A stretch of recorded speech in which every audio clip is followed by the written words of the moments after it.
Hello friends, কেমন আছো তোমরা সবাই? আশা করি সবাই ভালো আছো। আজকে তোমাদের জন্য নিয়ে এসেছি আর একটি নতুন রেসিপি। আর আজকের রেসিপিতে আমি এমন একটা উপাদান ব্যবহার করেছি যেটা তোমরা হয়তো আগে ব্যবহার করোনি। তাহলে চলো তোমাদের জন্য নতুন রেসিপিটি কী নিয়ে এসে রেখেছি। আর সবাইকে মাই ফুড বিডি কিচেনে স্বাগতম জানিয়ে শুরু করতে যাচ্ছি আজকের রেসিপি। আমি এখানে কিছু আলু নিয়ে নিয়েছি আর আলুটা আমি এভাবেই স্লাইস করে কেটে নেব। আমি আলু আর বেগুন দিয়ে এটা রান্না করব। বেগুনটা আমি আগে কেটে পানিতে ভিজিয়ে রেখেছি। আর এটা আলুটা আমার দেখো কাটা হয়ে গেছে। আমি আলুগুলোও নিয়ে নিচ্ছি একই রকম করে স্লাইড করে আমি দৌড়ে কেটে নিয়েছি। আর এখন যেটা করব সেটা হচ্ছে আমি মাছ নিয়ে নিয়েছি। আমি পাবদা মাছ দিয়ে রান্না করব, তোমরা চাইলে অন্য কোনো মাছ দিয়েও রান্না করতে পারো। আর এই পাবদা মাছটাকে আমি ভালো করে ধুয়ে পরিষ্কার করে লবণ মেখে রেখেছিলাম। এরপরে আবার হালকা কুসুম গরম জল দিয়ে ভালো করে মাছটা আমি ধুয়ে নিয়েছি। আর এখন দেখো মাছটা পানি ঝরিয়ে রেখেছিলাম। মাছে আমি দিয়ে দিলাম লবণ আর দিয়ে দিব হলুদ। আর এই লবণ হলুদ দেওয়ার পর মাছটাতে আমি আরেকটা জিনিস অ্যাড করব। তোমরা এটা আগে করেছো কিনা আমাকে জানিও। এটা হচ্ছে ময়দা। পাবদা মাছে যদি সামান্য একটু ময়দা দেওয়া যায় তাহলে মাছটাতে ছিটে আসে না, অনেক সময় মাছটা ছিটে আসে, অথবা কড়াইতে দিলে দেখবে মাছটা কড়াইয়ের সাথে লেগে লেগে যাচ্ছে, তখন এটা লেগে যাবে না।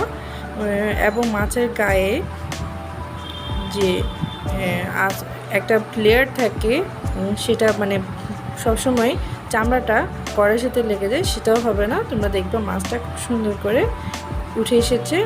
আমার এখানে মাছ মাখা কমপ্লিট হয়ে গেছে। আমি কড়াই গরম বসিয়ে রেখেছিলাম এবং এতে সর্ষের তেল দিয়েছি। আমি রান্নাটা সর্ষের তেল দিয়ে করব, তোমরা চাইলে সাদা তেল দিয়েও করতে পারো। আর এখানে সর্ষের তেলটা তোমাদের পরিমাণ মতোই নিয়ে নেবা। আর আমি এখানে আমার মাছের পরিমাণ মতো তেলটা দিয়ে দিয়েছি। আর এই মাছটাকে আমি এখানে দিয়ে দিলাম। দিয়ে দেখো আমি ভাজতে শুরু করছি। সর্ষের তেল যেহেতু এখানে ফেনা ফেনা হয়ে আসছে। আর দেখো মাছটা খুব সুন্দর করে ভাজা ভাজা হচ্ছে। এদিকে আমি কিছু কাঁচা লঙ্কা নিয়ে নিলাম। আর কাঁচা লঙ্কাগুলোকে আমি মাঝখান থেকে ফেলে দেব। এতে করে কাঁচা লঙ্কার যে ভেতরের বীজটা আছে সেটাও একটু বের হয়ে ঝাল হবে। আর ফ্লেভারটাও যোগ হবে, যেহেতু কাঁচা লঙ্কা সেটার একটা ফ্লেভার আছে, সেটার ফ্লেভারটাও যোগ হবে, খেতে ভালো লাগবে। সেজন্য আমি এই লঙ্কাগুলো ফেলে দিয়েছি আর দেখতেও ভালো লাগে। আর দেখো এখানে আমি মাছটাকে সুন্দরভাবে ভেজে নিচ্ছি। দেখো মাছটা আমি সুন্দরভাবে উল্টে দিয়েছি, কোথাও লেগে যায়নি। আর এভাবে তোমরা যদি মাছটাকে ভাজো দেখবা মাছটা খুব তাড়াতাড়ি উঠে আসবে। যেহেতু এটা সর্ষের তেল, আমি ওই জন্য ভালো করে দেখাতে পারছি না। দেখো এখানে বেগুন অনেকক্ষণ আগে আমি ভিজিয়ে রেখেছিলাম এইভাবেই আলুর মতো করে কেটে।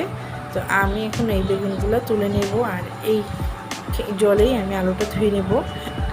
এখানে একটু বলে রাখি, জলটাতে আমি লবণ দিয়েছিলাম যাতে করে বেগুনে থাকা পোকা এবং বেগুন থেকে যে টক্সিনটা ছাড়ে, এই যে কালারটা চেঞ্জ হলো না, বেগুন থেকে একটা টক্সিন ছাড়ে, সেটা এই জলের মধ্যে অ্যাড হয়ে যাবে। ওই জন্য আমি আলুটাও এই জলে ধুয়ে নিলাম আর বেগুনটাও ধুয়ে নিলাম।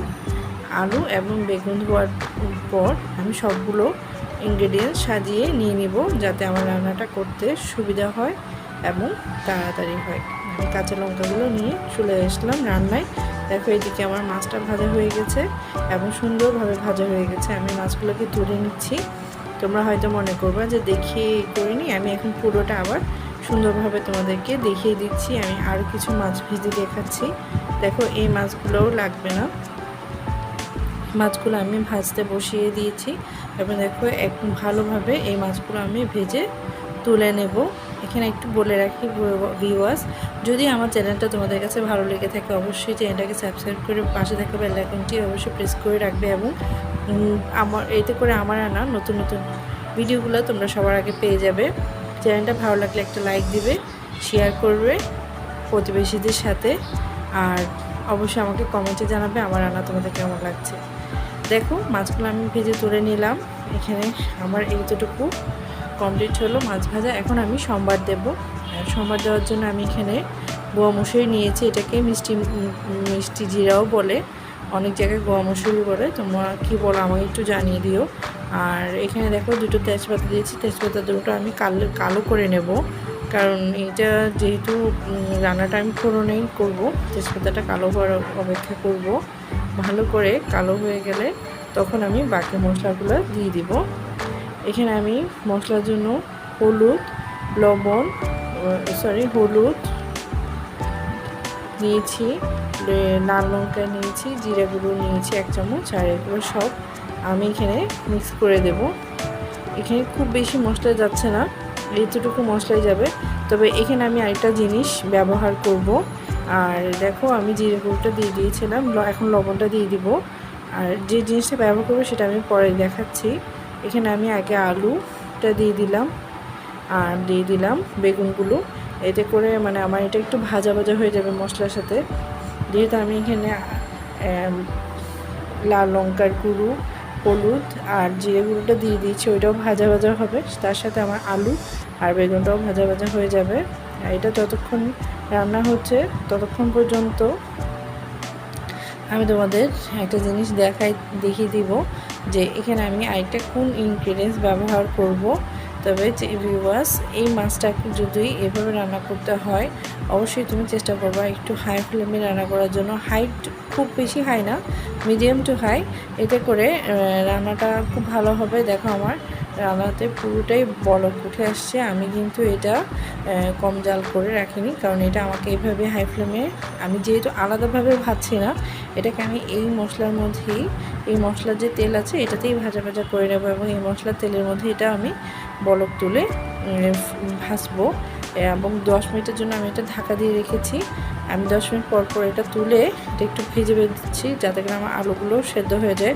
কারণ মাছটা দেওয়ার পর আমার আলুগুলো সেদ্ধ হওয়ার কোনো উপায় নেই, এতে করে আমার আলুগুলো সেদ্ধ হয়ে যাবে। দেখো এখন আমি যেটা নিয়ে বলেছি সেটা নিয়ে এসেছি। আমি এখানে আদা নিয়েছি এবং আদাটা আমি এই গ্রেডারে গ্রেড করে রেখেছি। তোমরা চাইলে এটা বেটে দিতে পারো। এই আদাটা দিলে এই মাছটা খেতে দারুণ লাগে, কিন্তু আদাটা যদি তুমি পরে দাও তাহলে মানে এই পর্যায়ে এসে দিলে তখন মাছটা খেতে দারুণ লাগে। আমি তোমাকে দেখিয়ে দিচ্ছি। এখন এখানে আমি আদাটা দিব, আর আদাটা দিয়ে আমি এটাকে একটু নেড়ে চেড়ে আর একটু কষিয়ে নেব। এভাবে যদি রান্না করে দেখো ভিউয়ার্স, রান্না করতে খুব দারুণ লাগে। অনেকেই পেঁয়াজ রসুন মাছে খেতে ভালো পায় না, তারা এইভাবে নিরামিষ মাছটা যদি রান্না করে খায় তাহলে খেতে দারুণ লাগবে। আগের দিনে কিন্তু আমার যে ঠাকুমা দাদুরা ছিল তারা কিন্তু এইভাবেই মাছ রান্না করে খেত। তাহলে দেখো আমি এভাবে মাছটা করে একটু ঝোল দিয়ে দিয়েছি, এতে করে আমার আলুটা একটু সেদ্ধ হয়ে যাবে। আমি পরিমাণ মতো ঝোল এখানে অ্যাড করে দেব, এতে করে আলুটা ভালোভাবে সেদ্ধ হয়ে যাবে। এবং পুরোটা রান্না আমি খুব হাই ফ্লেমে এখন বলক তুলে রান্না করব। আর হাই ফ্লেমে এই জন্য বলক তুলে রান্না করব কারণ এখানে আমার আলুটা আছে, আলুটা সেদ্ধ হবে। যদি আমি কম তেলে রাখি তাহলে এই রান্নাটা পুরোটা সেদ্ধ হয়ে যাবে। হাই ফ্লেমে রাখলে আমার যে মশলাটা আছে সেটাও বলক উঠে ভালোভাবে রান্না হবে এবং পুরোটা আলু ভালোভাবে সেদ্ধ হয়ে যাবে। দেখো 5 মিনিট করে দেখিয়ে দিয়েছি, আমার এটা সুন্দরভাবে বলক উঠে গেছে এবং আলুটাও মোটামুটি সেদ্ধ হয়ে আসা করছে। আমি আরও 5 মিনিট পর ঢাকা দিয়ে আমি তোমাকে দেখিয়ে দিচ্ছি। দেখো আমার এটা কত সুন্দরভাবে বলক হয়ে উঠে এসেছে। এখন মাছগুলো আমি দিয়ে দিব, যেহেতু আলুটা মোটামুটি সেদ্ধ হয়ে গেছে আমি মাছগুলো উপর থেকে দিয়ে দিচ্ছি। দেখো একটা মাছও ভাঙবে না, যদি এভাবে ভেজে নাও একটা মাছও তোমার ভাঙবে না। আর এইভাবে শক্ত হয়ে থাকবে না। যেহেতু আমি এখানে অনেক ঝোল দিয়েছি, তখন ঝোলের উপরেই দিতে হবে, নিচে দিবা না, কখনো মাছ ভেঙে যাবে। উপরে যখন তুমি এভাবে দিবা মাছটা আস্তে আস্তে যে মাছের ঝোলটা আছে ওটা সোপ করে নেবে। আলুটা দেখো পুরোপুরি সেদ্ধ হয়ে গেছে। আর এই মাছটা এভাবে সোপ করতে করতে একসময় নরম হয়ে যাবে। আর খেতে যখন তুমি তুলে সার্ভ করবে তখন দেখবে ভালো লাগবে। এখানে এই অবস্থায় আমি একটু চিনি দিয়ে দিলাম, যেহেতু আমি এখানে পেঁয়াজ রসুন ব্যবহার করিনি। আর দেখো এটা আমার ফ্রোজেন ধনেপাতা, তোমাদের সাথে তো প্রায় শেয়ার করি। এই ফ্রোজেন ধনেপাতাটা আমি এখানে এখন ছড়িয়ে দেব, এতে করে খুব সুন্দর একটা ফ্লেভার চলে আসবে। আর এই অবস্থায় আমি জালটা একদম মিডিয়াম করে রেখেছি।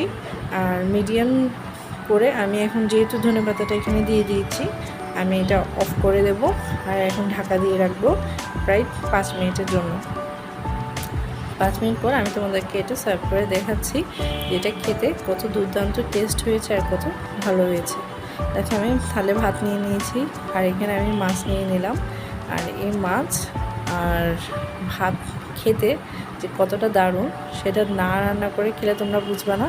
তো রেসিপিটা ঠিক এইভাবেই ফলো করে তোমরা রান্না করে খেয়ে আমাকে কমেন্টে জানাবে যে কার কার আমার রেসিপি ভালো লেগেছে। লাইক করে আমাকে অবশ্যই আমার পাশে থাকবা। তোমাদের যদি ভালো লাগে অবশ্যই তাহলে একটা লাইক দিও, আর চ্যানেলটাকে সাবস্ক্রাইব করে রাখিও। অবশ্যই সাবস্ক্রাইব করিও। তোমরা কিন্তু ভিডিও দেখেছো কিন্তু চ্যানেল সাবস্ক্রাইব করো না, এটা থেকে অনেক আমাদের মন খারাপ হয়, কারণ আমাদের ভিডিও বানানোর অনুপ্রেরণায় হচ্ছে তোমরা। তো সুতরাং তোমরা অবশ্যই চেষ্টা করবে চ্যানেলটাকে সাবস্ক্রাইব করতে। তো সবাইকে ধন্যবাদ এতক্ষণ আমার সাথে থাকার জন্য। আজকের জন্য এখানেই বিদায় নিচ্ছি। সবাই ভালো থাকো।